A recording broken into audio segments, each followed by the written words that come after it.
As mudanças aprovadas no texto da reforma tributária e a regulamentação proposta no Congresso Nacional trazem avanços e também desafios para o agronegócio brasileiro. Esta é a avaliação de especialistas do segmento tributário.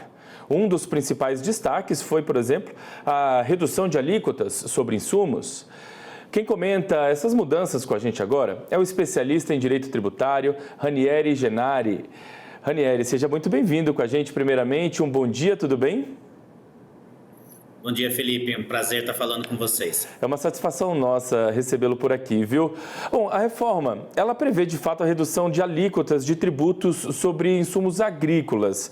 Na sua avaliação, como essa medida, por exemplo, pode impactar a competitividade do agro brasileiro? A gente entende que é uma vitória a ser comemorada pelo agro, né? Essa redução na compra desses insumos, porque a gente sabe que o que a gente precisa sempre é olhar para o agro. A gente está tratando de segurança alimentar, né? Que um desabastecimento geral, né? Ele causa uma série de problemas sociais e econômicos aí. Então a gente entende que essa medida de redução dos insumos, que é uma redução de custo para o agronegócio, acaba gerando uma cadeia produtiva mais eficiente e com uma carga tributária menor. Consequentemente, o preço ao consumidor final ele é menor também, além da competitividade nossa, né? Olhando aí do ponto de vista das exportações. Então a gente volta agora um pouquinho a olhar para as exportações, para esse estímulo à exportação. A proposta inclui, de fato, ali, incentivos para a exportação de alguns produtos agrícolas. Quais são os potenciais benefícios dessa abordagem para o setor? O que a gente viu, né, falando do ponto de vista de alíquota mesmo, né, um grande avanço, né, continua sendo a imunidade tributária, né, nas exportações, como já era garantido constitucionalmente para a gente, mas também o esclarecimento, né, de que o produtor rural ele não precisa se desfazer desses créditos quando ele vai fazer a exportação, ou seja, ele mantém esses créditos que ele fez nas aquisições dos produtos como uma forma de ressarcimento, né, e também o grande incentivo das exportações que a gente está enxergando nesse momento é que hoje em dia muitos produtores rurais têm créditos acumulados exatamente porque ele tem créditos nas entradas e não tem débitos nas saídas quando ele faz exportações. Então, do ponto de vista de caixa, ele fica com muito dinheiro acumulado e o ressarcimento que hoje é feito pelo governo acaba demorando um pouco para acontecer. Pela nova legislação, esses ressarcimentos serão mais céleres em, no máximo, 180 dias. Então, isso significa, na ponta do lápis, uma redução no custo de caixa dos produtores rurais. Bom, quando a gente volta a olhar um pouquinho aqui para o tratamento diferenciado previsto para as cooperativas, a gente vê ali que o tratamento fiscal diferenciado para as cooperativas é de fato um dos pontos destacados. E aí, na sua avaliação, de que maneira isso pode fortalecer a estrutura cooperativista aqui no campo?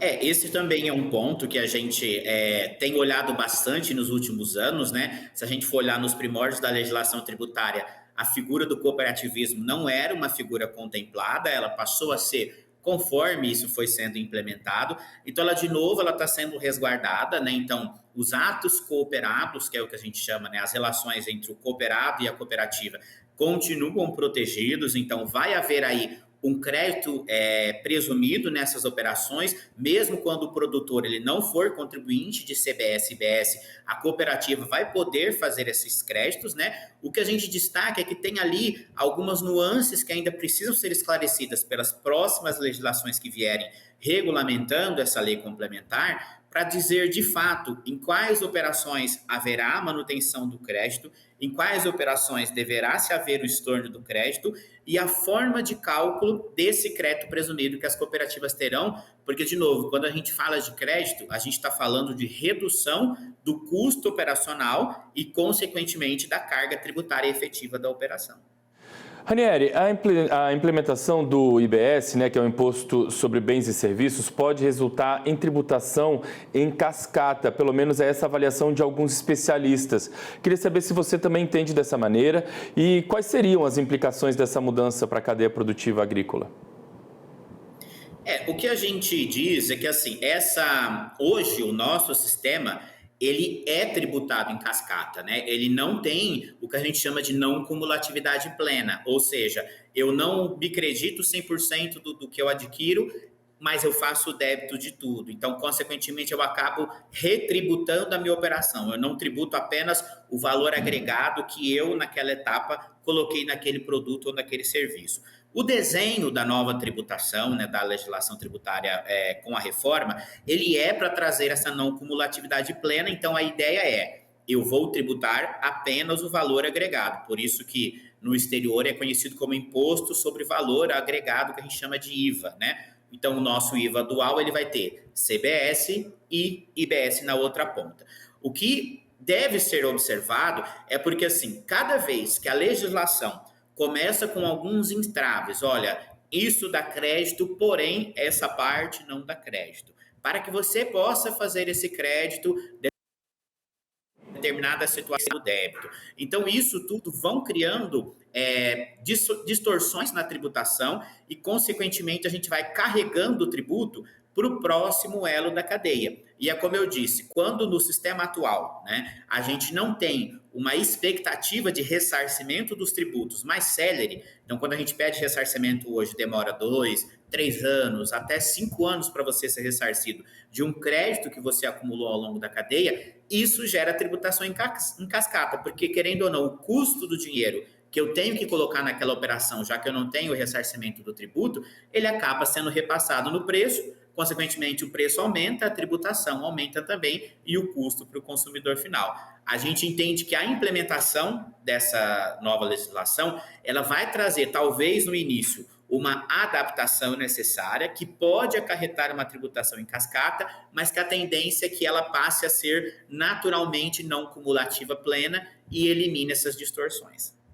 Bom, Ranieri, a gente vê que agora existe, digamos assim, a gente entra numa fase de transição que vai aí, tem a previsão de ir até 2033, se eu não me engano. Com isso, tendo como base esse prazo, digamos assim, quais são as ações que o setor deve adotar para se adaptar às novas regras fiscais? Porque, assim, existem mudanças ainda que podem acontecer ou, de fato, as regulamentações já estão avançadas e o setor já pode começar a se adaptar em cima do que foi discutido até agora? O nosso sentimento, né, enquanto tributaristas, é que assim, a nova legislação, a lei complementar que vem, ela é muito descritiva, muito pormenorizada, então a gente entende que o corpo da mudança já está ali. Então, com base naquilo, a gente já consegue ir trazendo implementações, se adaptando, para que esse período de transição seja, de fato, o menos, né, na saída de um sistema para a entrada. Então, o que a gente está entendendo é que os produtores e as demais empresas do setor agropecuário precisam, já com base na legislação que está posta, começar a fazer testes, implementações, simulações de cenários, né? Porque, por exemplo, a gente olha hoje, o produtor rural, pessoa física, ele não é contribuinte dos demais tributos, principalmente ICMS e ISS. E PIS e COFINS, né? Ele tributa todo pelo imposto de renda na declaração. O que vai acontecer? A partir de 3 milhões e 600, com a nova legislação, obrigatoriamente o produtor rural é contribuinte de IBS e CBS. Então, já vai ser colocado para ele uma situação onde ele vai ter que ter minimamente um corpo fiscal, um corpo jurídico, um corpo contábil ali, para poder dar essa assessoria, vai ter que fazer uma adaptação de sistema, ele vai ter que ter um acompanhamento que muitas vezes hoje a maioria dos produtores rurais não tem, porque ele tem ali um período que ele tem que fazer a declaração, que inclusive a gente está nele, né, que é o período de entrega do imposto de renda, onde ele faz ali a entrega do livro caixa, levanta todas as suas receitas, todas as suas despesas da atividade, eventualmente os bens comprados para colocar na declaração, e passado esse período, depois ele tem alguns problemas ali às voltas com o ITR, em agosto e tudo, mas nada muito longe disso. Mas com a nova estrutura, a partir de R$ 3 milhões e 600 reais de receita, esse produtor rural vai ser contribuinte.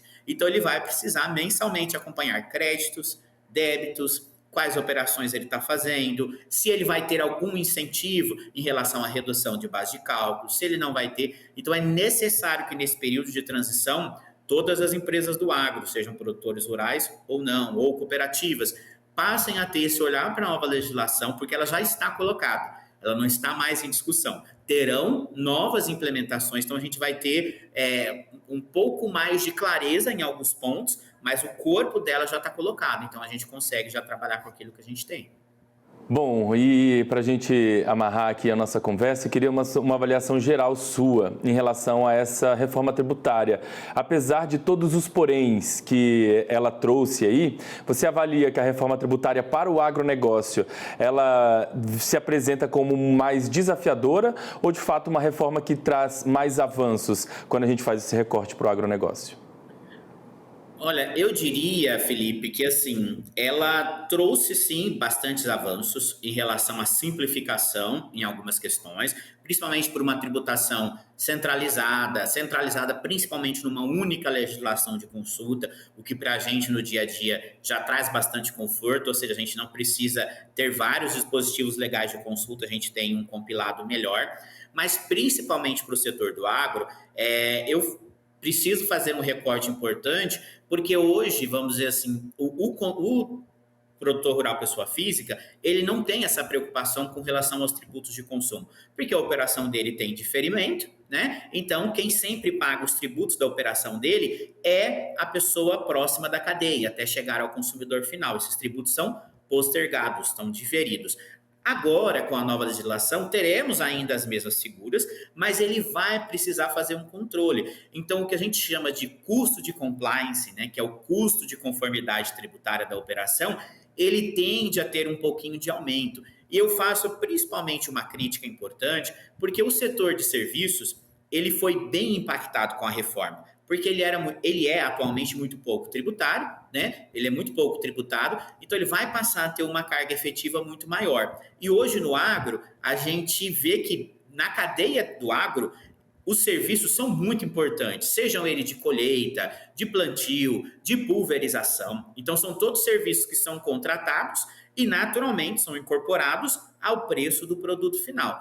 Então, uma vez que você tem uma tributação maior nesses serviços, se não houver uma diluição desse custo tributário ao longo da cadeia, pode ser que a gente tenha aí uma subida de preços, né, lá na ponta. Então, isso tudo vai ter que ser calibrado, nós vamos ter que viver essas situações e o governo, principalmente, vai ter que estar atento, né, para que não gere aí o que a gente chama de uma carga efetiva muito maior que hoje em dia a gente não tem no agro.